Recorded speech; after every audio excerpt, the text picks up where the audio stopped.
আমাদেরকে কি আল্লাহ পাক খেলার ছলে সৃষ্টি করেছেন, না কোনো উদ্দেশ্য আছে? উদ্দেশ্যটা আল্লাহ পাক বলেছেন সূরাতুজ যারিয়াত এর 56 নম্বর আয়াতে। আল্লাহ পাক কথা বলেন না? আল্লাহ রাব্বুল আলামিন বলছেন, তার মানে কি আল্লাহ পাক এটা ওহী নাজিল করেছেন। আল্লাহ পাক বলছেন ওয়ামা খালাকতুল জিন্না ওয়াল ইনসা ইল্লা লিয়াবুদুন। আল্লাহ বলছেন আমি জিন আর মানব জাতিকে শুধুমাত্র আমার ইবাদত করার জন্যই সৃষ্টি করেছি, অন্য কোনো কারণে সৃষ্টি করি নাই। এখানে দুইটা শ্রেণী পাওয়া গেল, একটা হচ্ছে জিন জাতি, একটা কে? মানব জাতি। জিন জাতিকে আমরা দেখতে পারি, দেখেছেন কখনো জিন? দেখেন নাই, কিন্তু আমাদের সমাজে অসংখ্য জিনগ্রস্ত মানুষ ঘুরে বেড়াচ্ছে। আমি বলি ঢাকা শহরে যে মেয়েগুলো চলাফেরা করে শপিং মলে, রাস্তাঘাটে, এখানে ওখানে, এদের একটা ভালো অংশ কিন্তু জিনগ্রস্ত, জিন ধরা। এটা হয়তো বলবেন কেমন করে এটা বলতে পারেন? হ্যাঁ, আল্লাহর নূর যাদের মধ্যে আছে তারা বলতে পারে। বহু মেয়ে আছে রাস্তাঘাটে ঘোরাফেরা করে, এরা জিনগ্রস্ত, জিন ধরা। জিন ধরা না হলে ওরকম নগ্ন হয়ে ঢং করে রাস্তায় চলাফেরা করতো না। উপরে একটা জিনের প্রভাব কি আছে? আছে। বিশ্বাস করছেন না? আল্লাহর নবীজি বলেছেন মুহাম্মদুর রাসূলুল্লাহ সাল্লাল্লাহু আলাইহি ওয়াসাল্লাম যে যখন কোনো মেয়ে বেপর্দা হয়ে বাহিরে বের হয় তখন শয়তান, শয়তান মানে শয়তান জিন না ফেরেশতা, তখন শয়তান ওই মেয়ের সৌন্দর্যকে পুরুষের চোখে লোভনীয় বা আকর্ষণীয় করে তোলে। কে করে তোলে? শয়তান। তোমাদের কারো যদি কোনো গায়রে মাহরাম বেপর্দা কোনো মেয়েকে দেখে খারাপ চিন্তা জেগে যায়, তাহলে তোমরা বাসায় চলে যাবে। কোথায় যাবে? বাসায়। সেখানে গিয়ে তোমাদের স্ত্রীর সাথে সময় কাটাবে, ইনশাআল্লাহ তোমাদের সেই খারাপ চেতনা চিন্তা দূর হয়ে যাবে। তার মানে এই হাদিস থেকে প্রমাণ হচ্ছে শয়তান বেপর্দা মেয়েদেরকে সুন্দর করে উপস্থাপন করে। জিন ধরা মেয়ে আছে সমাজে, এবং কোনো কোনো ক্ষেত্রে এখন ছেলেদেরকেও জিন ধরছে, ধরছে না? মাঝে মাঝে দেখবেন এই শীতকালে কিছু কনসার্ট হয়, দেখেছেন? কনসার্ট হয়, ফ্যাশন শোজ হয়, আরও অনেক ধরনের প্রোগ্রাম হয়। এগুলোকে নাম দিয়েছে মানুষ সংস্কৃতি। কি নাম দিয়েছে? ওখানে উঠে দেখবেন যে বড় বড় চুল আছে, অনেক লম্বা লম্বা চুল, একদম স্টেজের উপর উঠে লাফালাফি ঝাপাঝাপি করছে, দেখেন নাই? মিউজিক্যাল কিছু ইনস্ট্রুমেন্ট নিয়ে, দেখেন নাই? তো আপনার কি মনে হয় এরা সুস্থ? এটা সবার সাথেই জিন শয়তান আছে। কি আছে? আচ্ছা, একটা কথা বলি, কোনো কোনো ক্ষেত্রে ওয়াজ মাহফিলের প্যান্ডেলেও দেখা যায় কিছু কমেডিয়ান, কিছু বাউল, এরা মানুষকে ডিজে জিকির শেখায়, দেখেন নাই? ডিজে জিকির, একজন গান গায়, একজন কথা বলে, কে উঠ বস করায়, কাউকে উঠতে বলে, কাউকে বসতে বলে। দেখবেন অনেক সময় লোকজন লাফালাফি করছে, বক্তা জিকির করছে, তার উপর হামলে পড়তেছে একদম। একটা দলিল দেখাবেন, খালি একটা দলিল যে নবী সাল্লাল্লাহু আলাইহি ওয়াসাল্লামের জামানায়, 4 খলিফার জামানায় তারা মসজিদে বসে এইভাবে জিকির করেছেন, একটা দলিল খালি দেখাবেন। যে কাজ নবী করেন নাই, তার সাহাবীরা করেন নাই। এখানে বহু ওলামায়ে কেরাম আছেন, আমি তাদের সামনে কথা বলতে লজ্জা ফিল করছি। যত হাদিস আপনি ঘাটবেন, আমি তো সব হাদিস পড়ে শেষ করতে পারি নাই, স্বীকার করছি, কিন্তু নবীর যুগে এবং 4 খলিফার যুগে কোনোদিনও এইভাবে জিকির আজগার হয়েছে একটা দলিল আপনি খুঁজে বের করতে পারবেন না ইনশাআল্লাহ। অথচ দিব্যি এগুলো আমাদের সমাজে চলছে, চলছে না? আর আমরা দুইটা খারাপ চরিত্র ধারণ করি, বাঙালি আমরা যারা, মন খারাপ করে না, আমরা দুইটা খারাপ চরিত্র অধিকারী আছে। এক, আমরা খুব ট্রল প্রিয় জাতি, ট্রল করতে খুব মজা লাগে। হ্যাঁ, মনে হয় যেটা করে আমি একদম বাংলাদেশে কি বলবো, দিন একদম কায়েম করে ফেলছি একদম। হ্যাঁ, এই ট্রল পাগল, ট্রল প্রিয় জাতি আমরা একটা। আরেকটা হচ্ছে আমরা ইস্যু পাগল জাতি। ইস্যু, একটা ইস্যু আসবে, খুব লাভঝাপ চলবে কয়েকদিন, ইস্যু শেষ, আবার লাভঝাপ শেষ। বিদেশিরা বলে এটা আমাদের শিক্ষার ব্যাপার আছে, কারণ নিজের মধ্যে ত্রুটি থাকলে তো সলভ করতে হবে কি না? নিজের মধ্যে ত্রুটি থাকলে সলভ করতে হবে না? তারা বলে যে আমাদের মাথা নাকি ওই যে বাক্সে বন্দি মাছের মতো। বাক্সে বন্দি মাছ দেখেছেন? এই যে অ্যাকুরিয়ামের মধ্যে যে মাছগুলো চলাফেরা করে, এদের স্মৃতিশক্তি খুব দুর্বল হয়। ওই ছোট্ট জায়গাটুকু ওদের কাছে মনে হয় বিশাল সমুদ্রের মতো। কথা বুঝতে পারছেন? মনে হয় ওই ছোট্ট বদ্ধ জায়গাটাই ওদের কাছে মনে হয় কি বিশাল বিশাল একটা জায়গা। ওরা খুব স্বল্প স্মৃতির অধিকারী, একটু কিছুক্ষণ পরে স্মৃতিটা নষ্ট হয়ে যায়, তাই আগে কি হয়েছে ওরা ভুলে যায়। এই স্বভাবটা এখন আমাদের মধ্যে চলে আসছে না? আমরা ইস্যু পাগল হচ্ছি না দিন দিন? করণীয় কি? করণীয় হচ্ছে টিকটক বানাতে হবে, নাকি? ফেসবুকিং করতে হবে। এই ফেসবুকের কন্টেন্ট বানাতে বানাতে দুটো কাজ করেছেন, আমি নগদ দেখাচ্ছি। দুটো কাজ করেছেন, একজন কমেডিয়ানকে আলেম বানিয়ে দিয়েছেন আপনারা ট্রল করতে করতেই, একটা হচ্ছে আরেকজন গায়ক অভিনেতাকে এমপি বানাচ্ছিলেন কয়দিন আগে।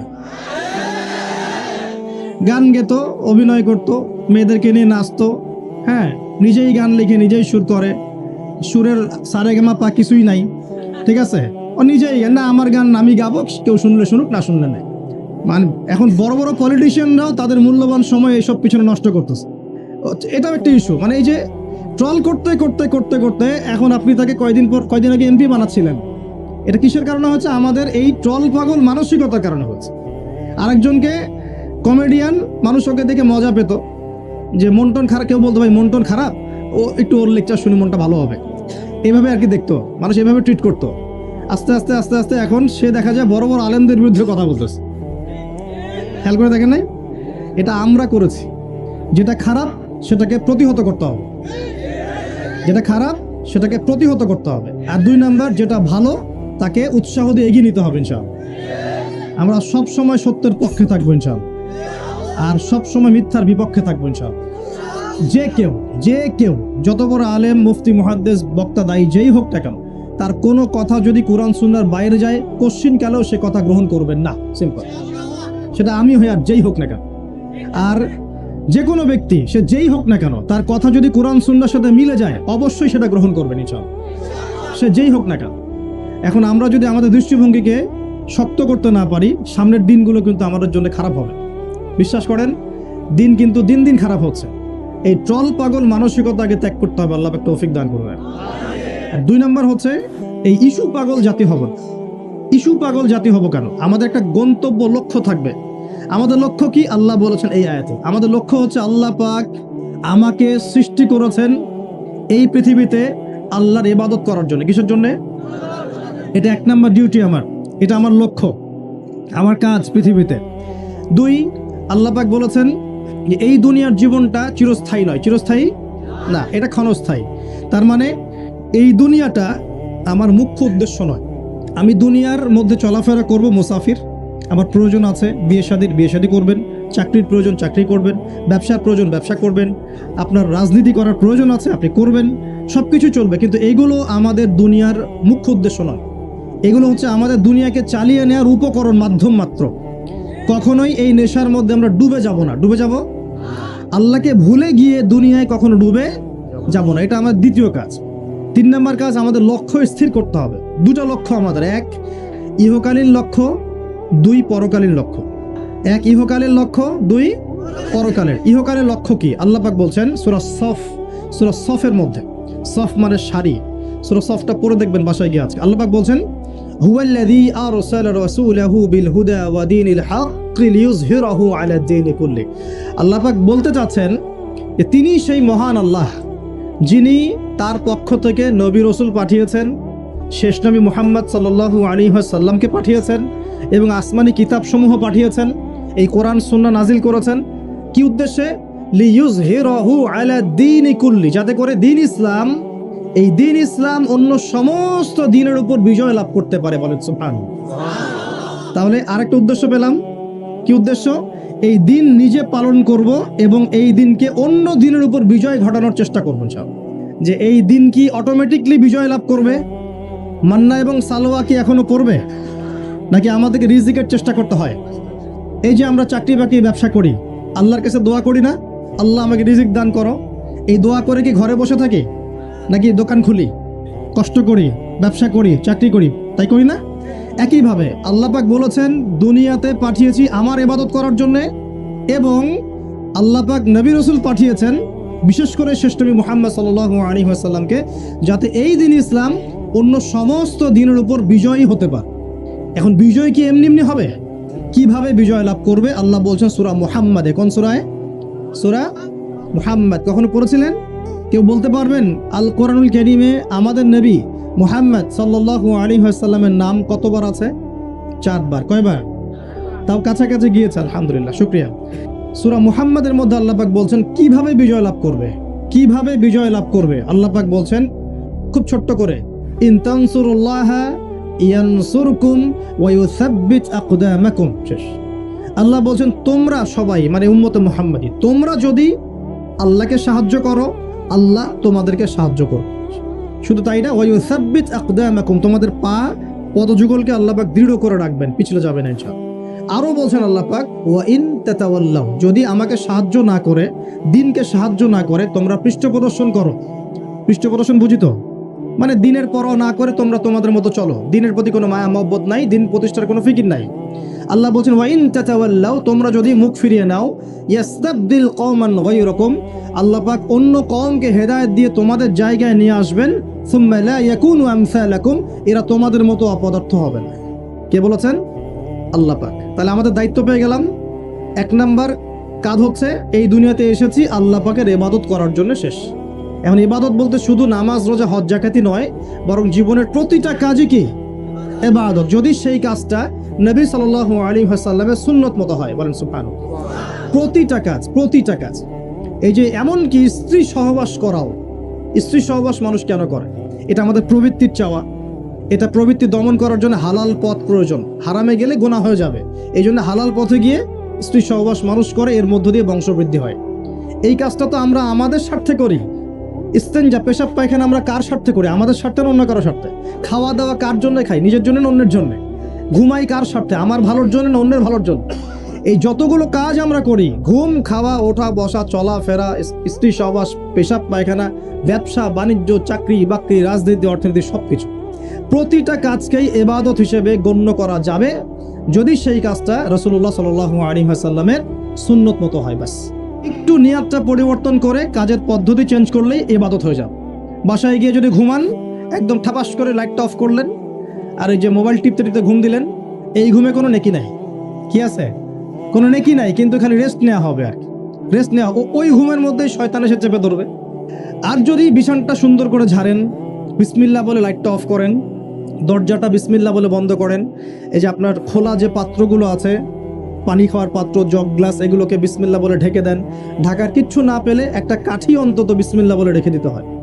একটা কাঠি অন্তত বিসমিল্লাহ বলে রেখে দিতে হয়। তারপরে আপনি মশারি খাটাচ্ছেন, বিছানা ঝাড়ু দিচ্ছেন, পারলে একটু ওযু করে আসলেন, এসে পড়লেন একবার সূরা ইখলাস, একবার ফালাক, একবার নাস, মানে কুল হুয়াল্লাহু আহাদ, কুল আউযু বিরাব্বিল ফালাক, কুল আউযু বিরাব্বিন নাস পড়ে ফু দিয়ে এভাবে মাথাটাকে মাসাহ করলেন একদম গায়ের নিচ পর্যন্ত। এই কাজটা আরও একবার করলেন, মানে 3 বার করলেন। এরপর আয়াতুল কুরসি পড়লেন, সূরা বাকারার শেষের 2টা বা 3টা আয়াত পড়লেন, যদি সম্ভব হয় সূরা মুলকটা পড়লেন। ওটা পারছেন না? ঠিক আছে, 33 বার সুবহানাল্লাহ, 33 বার আলহামদুলিল্লাহ, 34 বার আল্লাহু আকবার পড়লেন। পরে ডান দিকে কাত হলেন, হাতটাকে গালের নিচে রাখলেন, রেখে বললেন আল্লাহুম্মা বিইসমিকা আমুতু ওয়া আহইয়া। কি বললেন? আল্লাহুম্মা বিইসমিকা আমুতু ওয়া আহইয়া। আচ্ছা, কিচ্ছু পারেন না, এত কিছুই পারলেন না, শুধু ডান দিকে কাত হয়ে এখানে গালের নিচে হাত রেখে বললেন আল্লাহুম্মা বিইসমিকা আমুতু ওয়া আহইয়া। এখন আপনি 4 ঘন্টা, 4.5 ঘন্টা, 5 ঘন্টা, 6 ঘন্টা ঘুমালেন। এই যে সময়টুকু ঘুমিয়ে আছেন আপনি, বিশ্বাস করেন এই ঘুমানোর কারণে আপনার আমলনামায় নেকি লেখা হবে। ঠিক এভাবেই জীবনের প্রত্যেকটা কাজকে ইবাদতে পরিণত করা সম্ভব যদি আমরা একটা সূত্র মেনে চলি। সূত্র হচ্ছে 2টা। কয়টা? 2টা। 1, সেই কাজটা হবে আল্লাহর সন্তুষ্টির জন্যে। কার জন্যে? আল্লাহর সন্তুষ্টির জন্যে। আর 2, সেই কাজটা হতে হবে আমাদের প্রিয় নবী মুহাম্মদুর রাসূলুল্লাহ সাল্লাল্লাহু আলাইহি ওয়াসাল্লামের তরিকা বা সুন্নত মোতাবেক। ব্যাস, শেষ। এভাবে আপনি জীবনের যে কোনো কাজ ইবাদত বানাতে পারেন। ইবাদত। ঘুম থেকে উঠেছেন, ইস্তেঞ্জা করতে যাবেন, বাথরুমে ঢুকলেন, গান গাওয়া শুরু করলেন, সাদা সাদা কালা কালা, হ্যাঁ, গান গায় মানুষ এখন বাথরুমে। মাঝে মাঝে আমরা সফর করি, একটা বাথরুমে ঢুকে দেখি পাশের বাথরুম থেকে গান আসছে। এরকম হয়নি কখনো? ফেস করেন নাই তো? কোনো নেকি নাই? নেকি আছে? উল্টা শয়তান ধরবে ওখানে। কি ধরবে? জিন শয়তান ধরবে। কারণ জিন শয়তান ওখানে থাকে, কিন্তু দুষ্ট জিন কোথায় থাকে? বাথরুমে থাকে। এই যে আমরা বলি আল্লাহুম্মা ইন্নী আউযু বিকা মিনাল খুবসি ওয়াল খাবাইস, এটা কিন্তু দুষ্ট জিন এবং মহিলা জিন বোঝায় আর কি। ঠিক আছে? এক পুরুষবাচক, এক স্ত্রীবাচক। তার মানে জিনদের মধ্যেও পুরুষ মহিলা আছে, জিনদের মধ্যে বংশবৃদ্ধি হয়। ঠিক আছে? ইবলিস সম্পর্কে সূরা কাহাফে আল্লাহ পাক বলেছেন কানা মিনাল জিন, সে ছিল জিনদের একজন। ফাসাকা আন আমরি রাব্বি, সে তার রবের আদেশ লঙ্ঘন করে ফাসাকি করেছিল। ঠিক আছে? তো ওদের মধ্যে বংশবৃদ্ধি হয়। এখন বাথরুমে গিয়ে যদি এগুলো না করে বাম পা দিয়ে ঢোকেন, ঢোকার সময় বলেন বিসমিল্লাহ আল্লাহুম্মা ইন্নী আউযু বিকা মিনাল খুবসি ওয়াল খাবাইস, বসলেন এবং বাম পায়ে, এই যে পায়ে আমি ব্যথা বলছি, যে বাম পায়ে ভর দিয়ে বসতে হয়। কোন পায়ে? আচ্ছা, এখন ইংলিশ টয়লেটের মধ্যে এখন বসেন বাম পায়ে ভর দিয়ে, কেমন করে বসবেন বলেন? আমি বলি, কিছু মনে করেন না, আমি বলি কি, আমরা প্রত্যেক দিন নামাজে বলি, সবাই বলি, ইমাম মুক্তাদি সবাই বলি গায়রিল মাগদুবি আলাইহিম ওয়ালাদ-দাল্লিন। মনে আছে? এখানে নবীজিকে প্রশ্ন করা হচ্ছে, ইয়া রাসূলুল্লাহ, মাগদুব কারা, দল্লিন কারা? আমরা যে বলি নামাজে, আল্লাহ আমাকে মাগদুবের পথ থেকে বাঁচাও, দল্লিনের পথ থেকে বাঁচাও, ইহদিনাস সিরাতাল মুস্তাকিম, সরল পথ দেখাও। তো ইয়া রাসূলুল্লাহ সাল্লাল্লাহু আলাইহি ওয়াসাল্লাম, এই মাগদুব কারা আর দল্লিন কারা? নবীজি বলছেন, এক বাক্যে বলছেন, শোনো, আল মাগদুব, মাগদুব হচ্ছে হুমুল ইয়াহুদি, তারা হচ্ছে ইহুদি জাতি। কারা? ইহুদিরা কোথায় আছে এখন? হ্যাঁ, নামটা মনে থাকবে তো? আচ্ছা, ও কিন্তু এখন শক্তিশালী, আর ওরাই কিন্তু দাজ্জালকে অনুসরণ করবে, এটা মাথায় রাখেন। আর অনেকদিন বলছি দাজ্জাল বিশ্ব শাসন করবে, মানে কি, বিশ্বের প্রত্যেকটা ডিপার্টমেন্ট শাসন করবে, বিশ্বের প্রত্যেকটা department, politics, economics, finance, world affairs, আপনার মিডিয়া, প্রযুক্তি এবং অস্ত্রশস্ত্র, সব কিছু ওর নখদর্পণে থাকবে, সব কিছু। না হলে সে বিশ্ব শাসন করতে পারবে না, সম্ভব না। কেউ যদি বিশ্বের অর্থনীতি নিয়ন্ত্রণ করতে না পারে, সে কি বিশ্ব শাসন করতে পারবে? এই শ্রীলঙ্কা কি বিশ্ব শাসন করতে পারবে? পাকিস্তান পারবে?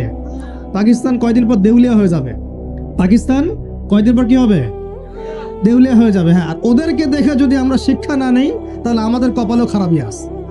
ওইটা বললাম, ওদেরকে দেখে যদি আমরা শিক্ষা না নেই, তাহলে আমাদের খরিও তো খারাপ আছে। আল্লাহ হেফাজত করুন, বলে আমিন। তো যেটা বলছিলাম, বিশ্ব শাসন করতে হলে বিশ্বের সব ডিপার্টমেন্ট শাসন করতে হবে, কি হবে না? হবে। এখন আমরা সূরা ফাতিহায় পড়ি গায়রিল মাগদুবি আলাইহিম, আল্লাহ তুমি আমাদেরকে ইহুদিদের পথ থেকে বাঁচাও, ওয়ালাদ-দাল্লিন, দাল্লিন মানে নবীজি বলছেন হুমুন নাসারা, তারা হলো ওই নাসারা বা খ্রিস্টান জাতি যারা বলে যে আল্লাহর সন্তান আছে। বলেন আউযু। আল্লাহ পাকের সন্তান আছে? আমরা কি বলি? লাম ইয়ালিদ, তিনি কাউকে জন্ম দেননি, কারো কাছ থেকে জন্ম। কিন্তু এই যে 200-300 কোটি খ্রিস্টান বলছে যে আল্লাহর সন্তান আছে, নাউযুবিল্লাহ। এই জন্য ওরা দল্লিন, পথভ্রষ্ট। দল্লিন মানে কি?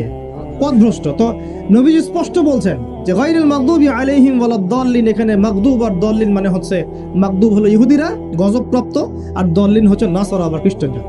এখন আপনার সাথে আমার কথা, আপনাদের সাথে আমার কথা, আমাদের পলিটিক্স থেকে শুরু করে বাথরুমের কমোড পর্যন্ত, ঠিক আছে, আইন কানুন থেকে শুরু করে আমাদের চেহারা সুরত পর্যন্ত, আমাদের পোশাক পরিচ্ছদ থেকে শুরু করে অর্থনীতি, পরিবার, সবকিছু, এই সবকিছু ওই দুই জাতির অনুসরণে গড়ে উঠেছে।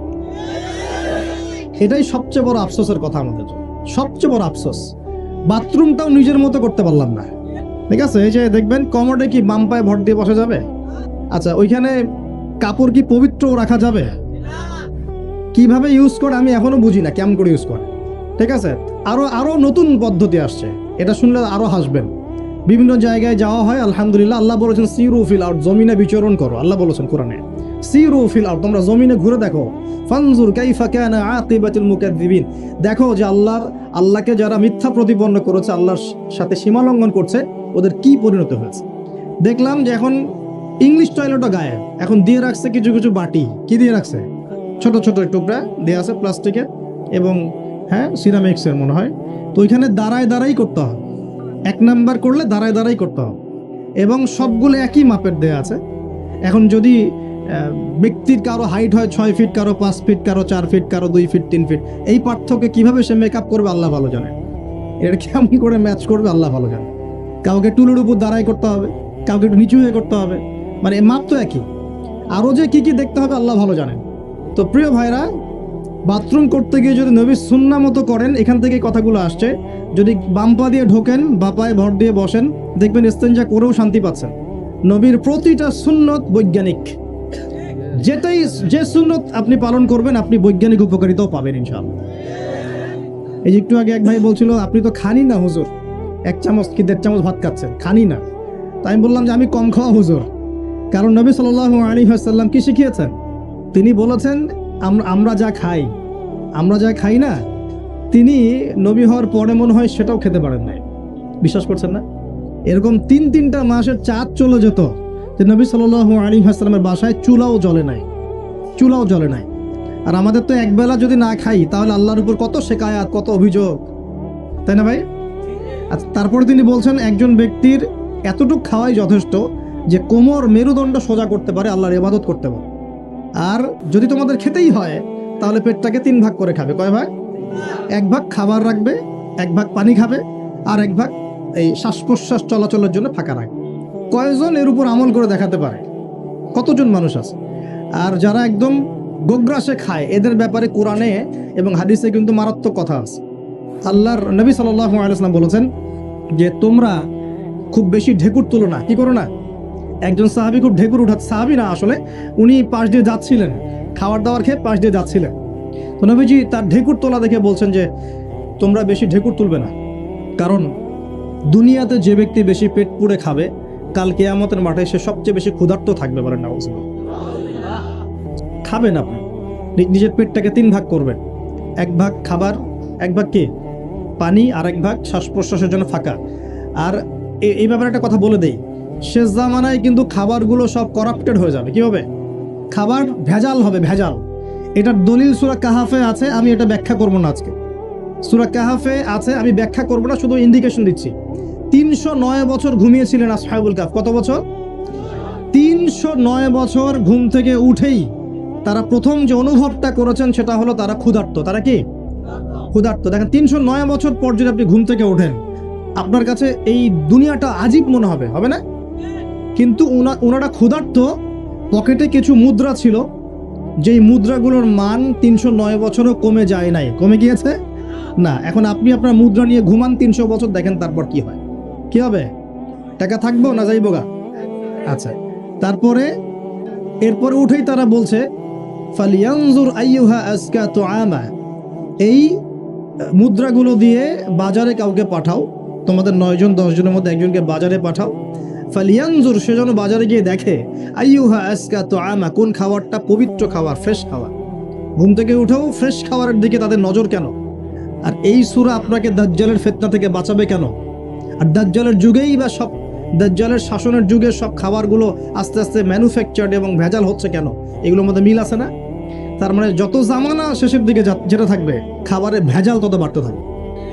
এই সময় আপনাকে অবশ্যই ফ্রেশ খাবার খুঁজে খুঁজে বের করতে হবে।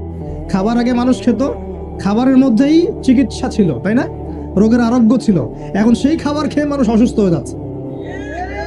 বুঝতে পারছেন না? খাবারের মধ্যে থাকে উপাদান, ভালো উপাদান, যে উপাদানগুলো পেটের ভিতরে গেলে, শরীরে গেলে শরীরটা সুস্থ হয়। এখন সেই খাবার খেয়েই মানুষ অসুস্থ হয়ে যাচ্ছে।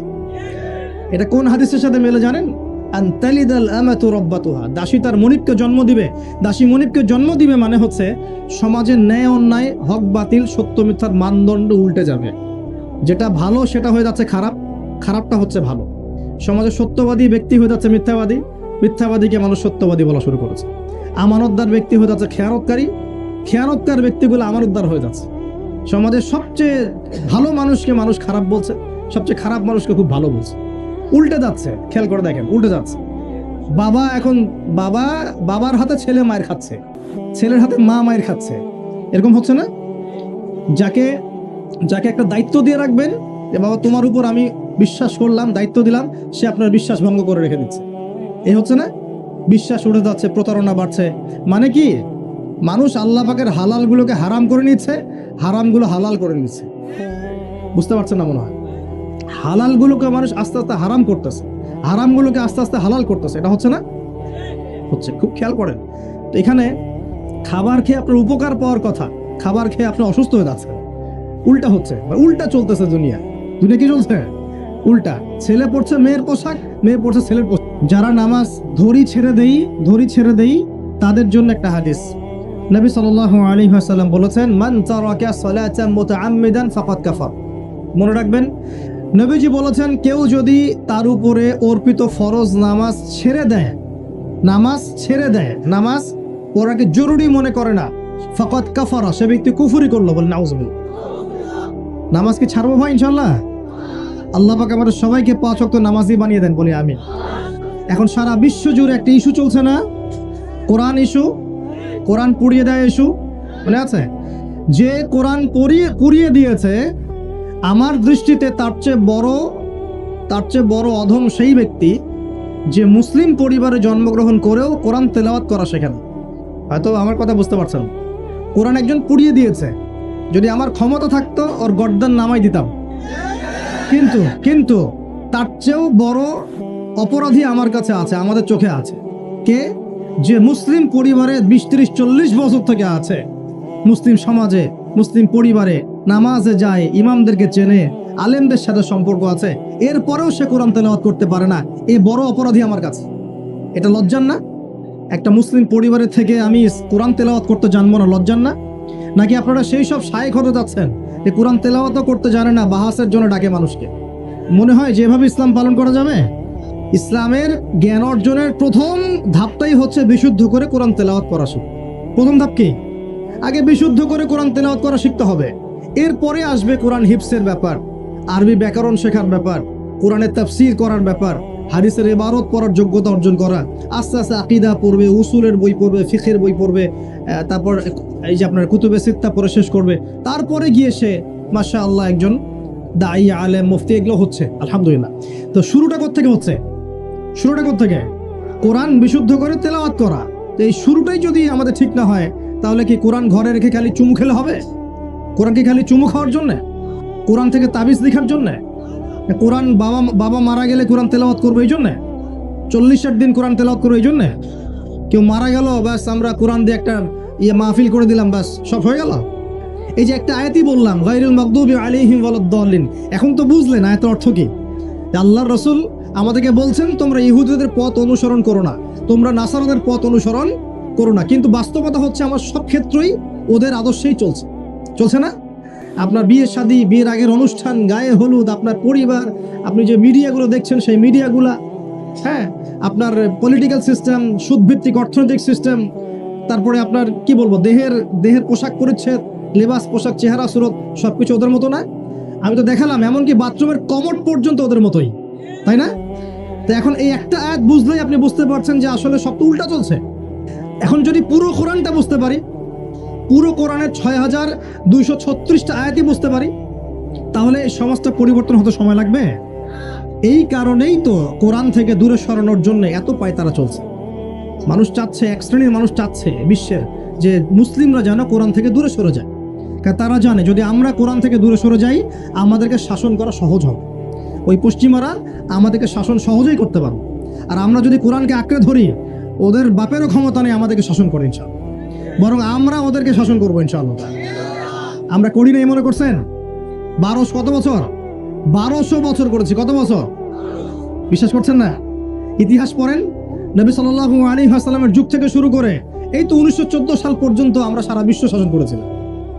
মনে হচ্ছে গাল গল্প? এখন বিগত 70, 80, 100 বছরে আপনার কাছে মনে হচ্ছে যে শক্তি তো সব ওদের হাতে চলে গেছে, আমাদের হাতে নাই। ইনশাআল্লাহ তাআলা আবার ফিরে আসবে, ইনশাআল্লাহ। তবে ওই যে বললাম, এমনি এমনি আসবে মান্না সালোয়ার মতো, নাকি আমাদের কিছু দায়িত্ব আছে ভাই? এই যে প্রথম এক ভাই বলেছিল না কি করতে হবে, এখন শোনেন কি করতে হবে।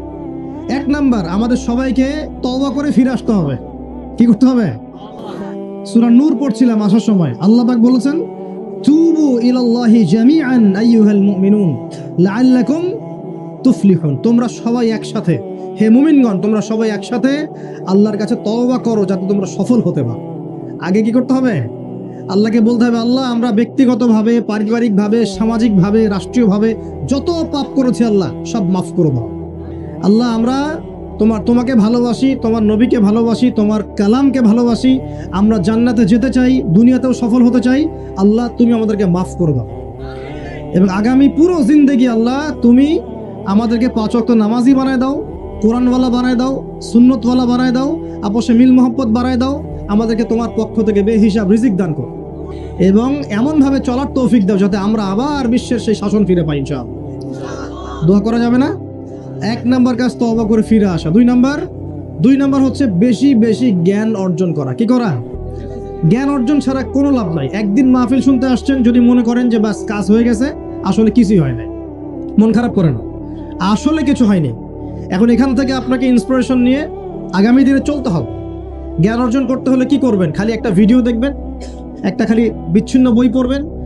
এখনকার যুব সমাজের অন্যতম প্রবলেম হচ্ছে, যারা প্র্যাকটিসিং মুসলিম তাদের কথা বলছি, যে এদের পড়াশোনার কোনো কনস্ট্রাকটিভ সিলেবাস নাই, এরা বিক্ষিপ্তভাবে জ্ঞান অর্জন করে। এই আদনান ভাইয়ের একটা লেকচার শুনলাম, এই অমুক শায়েখের একটা লেকচার শুনলাম, অমুক দায়ের একটা লেকচার শুনলাম, হ্যাঁ অমুকের একটা বই পড়লাম, তমুকের একটা বই পড়লাম, বিক্ষিপ্ত জ্ঞান। এই বিক্ষিপ্ত জ্ঞান আপনার মাথাটাকে এলোমেলো করে দিবে। আর অনলাইনে ঢুকলে দেখবেন এ ওর বিরুদ্ধে কথা বলছে, এ ওর বিরুদ্ধে, এ ওর পিছনে লেগে আছে, এর পিছনে লেগে আছে। এখানে ভালো যতটুকু পাবেন খারাপের চেয়ে বেশি পাবেন। এখানে এভাবে জ্ঞান অর্জন করা যাবে কিভাবে? যেভাবে আমরা চেষ্টা করছি। হয়তো ওয়াজ মাহফিল এসে আমরা যতটুকু জানি এর 30, 40, 50% কথাও কিন্তু বলতে পারি না। যা জানি তার হয়তো 30, 40% আমরা বলতে পারি না বিভিন্ন কারণে। জ্ঞান কার পক্ষ থেকে আসে? এই ডিগ্রির সার্টিফিকেট মানেই জ্ঞান নয়। ডিগ্রি সার্টিফিকেট অর্জন করেছি মানেই যে বড় একজন মানে ইসলাম বেত্তা হয়ে গেছি এমন নয় বিষয়। জ্ঞান কার পক্ষ থেকে আসে?